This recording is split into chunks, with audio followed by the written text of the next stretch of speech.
So on Facebook, Instagram, the PWR app, and on your smart speakers. And it is good to have your company this Monday evening. And on the way tonight, you can get involved. We want your views on the weekend's action as we round up all of the Pembrokeshire football and rugby. Plus, we'll get into the autumn internationals. The guys were a bit nervous last week. They were right to be. We'll look at where Wales go next after that defeat against Fiji in Cardiff. Yeah, we might mention England as well, Gord, as well. Failing to see that game out. Indoor cricket to come. We'll also look ahead to the Sport Pembrokeshire Awards, and with Gary Lineker standing down from Match of the Day at the end of the season, Gordon Thomas is sharpening up his CV. It's all lined up and ready to go. He's auditioning tonight. It's all over, but it is now. Just for this evening, he'll make do with our company. That's myself, Fraser and Tom. So let's get going, shall we? Fraser, how are you? I know you've just walked in from being in Cardiff for the weekend. We'll get into that Wales game in part 2, but you did manage to enjoy yourself despite the result? Very good weekend, Ben. I do like an old international day in Cardiff. I don't get around to them so many these days. But yeah, apart from the on-pitch concerns, I very much enjoyed it. But there certainly are a few concerns to discuss after yesterday. Yeah, and we will get to that. So give us your thoughts, and we'll read some of those out in the second part. We'll round up all of the rugby as well from across Pembrokeshire. Evening, Gordon. How are we? I'm very good, Ben. And yourself? Yeah, not bad at all. I mean, I probably won't talk about football for Tottenham this weekend because I don't know where we go after that. Did I? No, and I don't think I will either. Yeah, well, we will play against each other in the Carabao Cup, and I think it will be. They might let you win that one. You haven't had a trophy since 2008, so they might give you that one. That could be season defining, the Stone Thomas derby to come just before Christmas, Gordon, as well. In the Carabao Cup, they're already calling it that. Tom, evening, how are we? All right? I'm very well, thank you. Similar to Fraser, had a lovely day in Cardiff with some good food. Shame about the result. Yes, you were there too, weren't you? Of course. I was. All right, well, we will get into that very soon. But let's kick off, shall we, with football. And again, another busy Saturday across Pembrokeshire. And I think we'll start in the West Wales Cup, because we said last week that there was one second round game outstanding with Pembrokeshire interest. That was Hakin v West End. Hakin won 2-0. But Gordon, that doesn't tell the full story of what was a feisty 90 minutes. Yeah, it was a highly entertaining game. I mean, Fraser won't remember this because he wasn't with me then, but back in 1999, Hakin beat West End in the final at the Vetch ground. Fraser's been there, is now an allotment. Kristen Bennett, of all people, had a header, and Jonah Jones, he had a goal as well, and Gary Dawes lifted the cup. And I'm not sure if that was the first time in their history, but the Hakin boys will certainly tell me. But Gary actually sponsored the game as well on Saturday, and it was a humdinger, it was, to be fair. And playing in the back for West End was a former Haverfordwest County centre-half by the name of Dale Griffiths. He played alongside Sean Pemberton for many, many years. He had a very good game, but unfortunately he did injure his shoulder about 10 minutes in. But he did, pardon the pun, he shouldered on, and he got through the 90 minutes. No goals after 45 minutes, and then a certain young lad by the name of Liam Parks came on, who happens to be the son of Milford United manager Steve Parks. So he came on, and he livened things up, to be fair. And the Vikings scored after 62 minutes. Cameron Thomas, who's been out for about 18 months with ACL, he scored a beautiful 22-yard drive into the top corner. That sent the slab wild, to be honest with you. And things were said from the Swansea contingent. Not happy with it. But it was a dramatic finish, to say the least. Parks went through, I think it was in about the 83rd minute, and the keeper took him out. It was a definite penalty, but the keeper received a red card. One of the Swansea boys kept on arguing with the referee, who happened to be Stephen Jenkins, that we all know, a Pembrokeshire referee, and he was sent to the sin bin for 10 minutes. Well, there wasn't 10 minutes left, so they finished the game with 9 men. And then, lo and behold, in the 95th minute, the dream debut came to the fore as Ryan Wilson crossed, Shane Walsh dummied, and left young Parksy to put it in the back of the net to score on his debut. And that was the end of that. They're into the next round. Great to see Cameron Thomas back as well. Actually, It's great. It is great, Fraser. Yeah. Went and mentioned that he missed all of last season for Hakin. It was actually a major loss. A very, very underrated player, Cameron. So it'd be a big boost to them if he's back fit and firing again for sure. Excellent stuff. Well done, Hakin. We thought that would be a humdinger, actually. You said that last week, and it sounds like it was. It was. So they're through, and actually we should say we know the draw now for the third round matches. They're set to be played on the 7th of December, so a couple of weeks' time. And maybe we'll start with Hakin, because that win means they have another home game, and another interesting one as well, because we do like it, where teams draw sides from outside of Pembrokeshire, and actually that hasn't happened in some cases in this draw. But Hakin will play Clydach Sports. So at home and in the third round, they'll be happy to be at home, won't they? And will they fancy their chances there, Fraser? I mean, Clydach have been a very strong side over the years. I'm not sure how they're sitting at the moment. I actually played them once in the West Wales Cup with Solver. It came down from Neath and took us to Gleans that day. So they'll be delighted to have it at home. Clydach away is a difficult trip, and going to Neath brings about its own problems, doesn't it? But I think they'll fancy it at home. I think Hakin will fancy anyone at home in that competition, to be honest. But I expect Clydach to be a strong side on the basis of what's come before. Yeah, okay. So Hakin back at home. Goodwick United v Carew. So an all Pembrokeshire game there, Gordon, which will be an interesting one. But Goodwick will fancy their chances again, being the home side. Yeah, you would expect them to win quite comfortably. Carew second from bottom in the table at the moment, not going as well as they'd like to be. Yeah, I think it'll be an easy win for Goodwick, that one. All Pembrokeshire game between Monkton Swifts and Clarbeston Road in round 3. We said last week, Clarbeston obviously won the Senior Cup last season. Could they be a side to keep an eye on? Fraser, what do you make of that one? All Pembrokeshire. Interesting tie, actually. Both teams are patchy in terms of their league form. Both teams are more than capable on their day of being good cup teams as well. That'll be, I think, one of the tighter ones. But a big chance for one of them to go through the fourth round there for sure. But I think that's one of the more fascinating ties actually in that draw. Yeah, and that's right. That's the advantage. It guarantees Pembrokeshire involvement in round 4, doesn't it? Merlin's Bridge home to Treboith FC. Merlin's Bridge picking up a bit now. Actually, the form has improved slightly. I think there's a lot of new signings there. I'm told, so it just took a while to mix them in. But they'll want to keep that going, because they're not going, whilst they've picked up in the league, they're obviously not challenging there. So they'll want to keep a cup run going. They don't want to go out of the cups early, Merlin's Bridge, because it would kill their season off pretty early. Last week, actually, Fraser called out Penna Robins as a team to keep an eye on in the West Wales Cup. An away draw. They're heading to Swansea to play Plough Colts FC. That's the type of West Wales Cup draw you want, isn't it? I know why Gordon's laughing, because that's a dream. That's a dream West Wales Cup draw, an away match Swansea way. But what's about Penna's chances there, Gordon? They've improved a lot this season with the signings they've made. They're good enough to go then and win, but it depends how they handle the atmosphere there. Shall I just say that?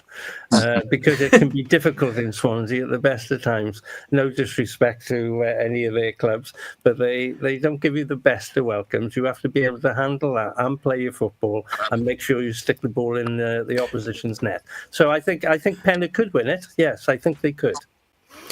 If you're going to win the cup race, you're going to have some tricky away ties. You're not going to get an easy run all the way through, are you? So actually, to go away from home in the third round will be a test, but an interesting one as well.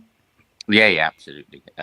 You're right. If you're going to come through competitions, you've got to have that mentality that you are prepared to travel and go and dig in, and that has improved a lot with the Pembrokeshire sides over the years. I will say that. I think there used to be a bit of a psychological barrier about the West Wales Cup. It's almost this holy grail. It's not now. There's a level playing field pretty much with all teams in it and all the top leagues from around West Wales. So that's something that I think has markedly improved in the last few years, Ben. The last decade, certainly with Pembrokeshire side, they are prepared to travel, they are prepared to dig deep, and they are prepared to do what it takes to get wins on the road. So I think it's the same barrier that it was, certainly not for our sides. And the final one in the third round, it's a home game for Tenby. Again, Swansea Senior League opponents, but they're at home. Tenby take on Blaenau Mice FC on the 7th of December. So that's another interesting one, and another home game for a Pembrokeshire side as well. What do you make of that one, Gordon? Yeah, definitely. I mean, they got the likes of Scott Fernie, Joe Leahy, the Jerome Mansbridge. They got some real quality players, Tenby. Fraser and I spoke about it before. They're capable of beating any team in Pembrokeshire on their given day, and that will be the same against the Swansea League side. They're capable of dispatching them and doing very well in this competition. In fact, they are the dark horses, I would say. Yeah, okay. That's the draw for the third round. Those games are on the 7th of December. In the league on Saturday, we'll start with Tenby, actually, because they had a good win. They beat Monkton Swifts 5-2. A couple of goals for Jerome Williams, Scott Fernie, Joe Leahy, Daniel Storer on the score sheet. Gordon's just said they're a decent side, Fraser, and that was another good win, wasn't it? Yeah, gone third in the table now. Pretty just off the pace in terms of the race, but you fancy him for a top three finish the way they're going. And Gordon's absolutely right. He's named the calibre of players they got there. When you have those players, you're going to be dangerous in a cup competition. We spoke a lot about Joe Leahy last week, and he focused on firing. He's an asset to any side. Got credentials in this competition before. The Mansbridge was, I believe, a part of the last Tenby side that won that senior cup. Which You're right. A long time ago now. They've gone full circle since then, folded, gone back to Division 5 and come back. But, yeah, you're right. It was a good win for them over Moncton. Moncton are a little disappointed, a little inconsistent this season, but it's a good win for Tenby. And I'd call it now. I fancy them for the top three finish this year. Yeah, they're certainly stringing results together, aren't they? Big win for Goodwick. They went to Milford United, a very convincing win, Gordon. They put 7 in, didn't they? A 7-0 victory there for Goodwick, another sign of intent from them. Yeah, they got the quality. I spoke to Chris O'Sullivan after the game. He actually said it's probably one of the best performances that his team has put in this season, and he hasn't been quite happy with the way things have been going. Even though they are 4 points clear at the top of the table, they haven't put in the performances that they did last season, and he was aware of that. But Saturday was a good performance. You had Will Howarth having a couple of goals. Rhys Jones, he had a couple. James Bryan got up and he had a goal as well, and Rhys Darling. So, once those boys are firing on all cylinders, we know what they're capable of. So It's the halfway point of the season as well, so they'll be relishing the second half. 4 points clear with a good goals difference lead as well. Yeah, indeed. The other 3 games in the First Division at the weekend: Carew 2, Clarbeston Road 3, Kilgetty 5, Hebranston 1, and St Ishmael's 3, Merlin's Bridge 4. Anything stand out there for you, Fraser? Yeah, Carew would be disappointed to have gone so close and not won because they need the points, obviously. Herbie, unfortunately, had those couple of games where they came close to a result. Another heavy loss Saturday, but they're still going, and we commend the ones that are still going for that. But yes, certainly that Carew result is a body blow for them. I thought last year they were too good to go down. They did stay up in the end. They were briefly in trouble, but I think now this has gone a bit further than a blip. Now they're looking in trouble at the moment. They need to pick up, otherwise they're with Kilgetty winning, the bottom 2 in real danger, been cast adrift now. Yeah, indeed. Okay, we will follow Division 1 games, of course, next week on Pure West Sports. We're going to turn our attention to rugby in part 2, but a mention for Haverfordwest County from yesterday. They obviously had what is the toughest fixture in the league against TNS, who are going well in Europe as well. Were beaten 2-1 yesterday. A sign, really, Gordon, of how well the season's gone. They've probably come away from that disappointed not to get a point. And good to see Ben Fawcett on the score sheet again, isn't it? As he's getting a run and getting some goals, and he gave Haverfordwest the lead yesterday. Yeah, I mean, we're talking about TNS, who have won that title many times. They've had a good European run as well, and we're disappointed that Haverfordwest County have come away with a defeat. Their first defeat in 9 games, to be fair. They've had a great run. The danger is now, let's hope it doesn't upset them too much coming away from Hall Park with that defeat. But as you said, Ben Fawcett scored his 5th goal of the season, and what a cracker it was. It was a well-made goal if you watched it on Scorio. Greg Walters played it down the right, Corey Shepherd played it across, and he didn't break stride and hit the ball from inside the box into the bottom corner. It was a class finish. They had other chances in that first period that Tony had mentioned in his interview after the game, that had they taken them, they could have really put the pressure on TNS. But like all quality sides, the TNS know how to win, and they came back and they got the victory in the end. But Haverfordwest County still looking on odds-on favourites, I would say, now to finish in that top six. Very much in their hands. Very much in their hands, Fraser, isn't it? Yeah, third in the table. It is. We should mention TNS there because a lot of nonsense flew around when they were given those extra days off, weren't they, by the Cymru Premier League to compete in Europe, which I've got no issue whatsoever. And they're actually sharing their revenue. They announced last week, sharing their revenue from this European competition with all the other Premier League clubs. So I think there might be a few people left a little bit red-faced having come out with those comments now more than happy to take the revenue from it. So, but no, fair play to the benefits. Well, Haverfordwest and everyone else and Welsh football. So it's a great gesture, Fraser. As well, in times of where money is everything, it's great to see a club doing that. Professional outfit or not, it wasn't a gesture they had to make. No, 100%. I was actually going to bring that up, Fraser. So thank you for that. Yeah, and TNS. Going well in Europe, actually, and that is good. That's good for the Welsh League, without a shadow of a doubt. So that was a good gesture, and actually quite a romantic fixture for Haverfordwest this weekend. It's a cup fixture, isn't it? Ammanford versus Haverfordwest County. I mean, Gordon, you are very much the gatekeeper of what's classed as a local derby. I think even you would say Ammanford v Haverfordwest County is a local derby. Yeah, no chance, mate. Nowhere near it. Nowhere near it, Ben. Nowhere near it. But I tell you what, it won't be easy against Ammanford. No. I can tell you that now.